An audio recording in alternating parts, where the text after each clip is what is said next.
Hello, friends. This is the trade of the week brought to you by Trade Ideas for January 30th, 2023.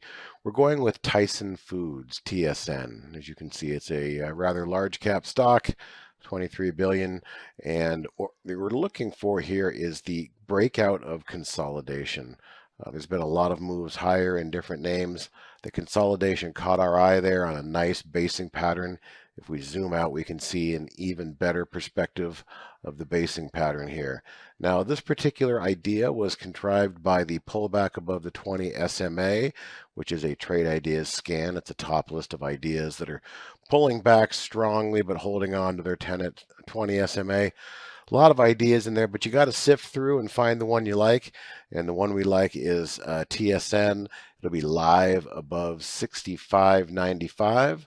And if it breaks above there, the trade is live. And then you want to use this 20-day simple moving average there in red.